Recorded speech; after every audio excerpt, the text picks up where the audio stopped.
হাতে লাগলে হাত পুড়িয়ে যায়, পা পড়ে না। কথা বলেন ঠিক কিনা?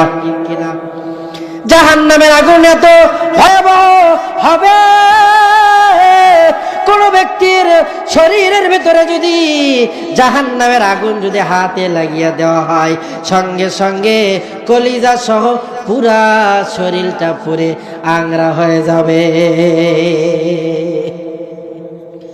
আমার ভাইরা, আল্লাহ তাআলা ইবাদত করার জন্য মানুষকে দুনিয়ার জমিনে পাঠাইলেন। যদি মানুষগুলো ইবাদত না করে, আল্লাহ তাআলা তাদেরকে জাহান্নামের ভিতরে নিক্ষেপ করবেন। কার ভিতরে? ওই জাহান্নামের ফেরেশতার সংখ্যাও হইল 19। কত বলেন? ওই জাহান্নামের ফেরেশতার সংখ্যাও হলো 19। কোন ব্যক্তি যদি তার নেক আমলের দ্বারা আল্লাহ পাকের বহুবিধ নাজ নিয়ামতের জায়গা জান্নাতের ভেতরে না যেতে পারে, তো আল্লাহ রাব্বুল আলামিন তাদেরকে জাহান্নামের ভেতরে নিক্ষেপ করবে। ওই জাহান্নামের ফেরেশতার সংখ্যা হলো 19। জাহান্নামীগুলোকে জাহান্নামের ফেরেশতারা হাতুড়ি দ্বারা এমন ভাবে আঘাত করবে, পুরা মাথাটা চূর্ণ বিচূর্ণ হয়ে যাবে। এবার জাহান্নামী ব্যক্তিগুলো চিৎকার করতে থাকবে।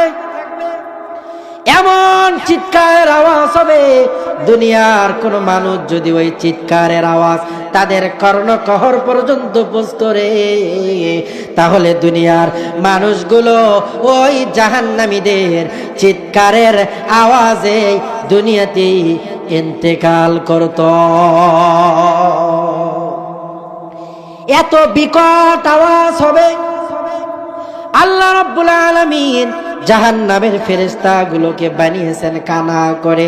জাহান্নামের ফেরেশতাগুলো কানেও শোনে না, আবার জাহান্নামের ফেরেশতাগুলো চোখেও দেখে না। কারণ আল্লাহ পাকের ওই বেনামাজি বান্দাকে যখন আল্লাহ তাআলা শাস্তি দিবে, ওই বান্দাগুলো রোনা জারি করতে থাকবে আর কান্না করবে। মানুষগুলো যদি একজন মানুষ যদি আর একজনকে প্রহার করে বা মারে, ওস্তাদ ছাত্রকে মারলে ছাত্র এক সময় কান্না করে, পুলিশ আসামিকে পিটাইলে আসামি কান্না করে। চোখের পানি দেখলে পুলিশের একটু দয়া হয় কিনা?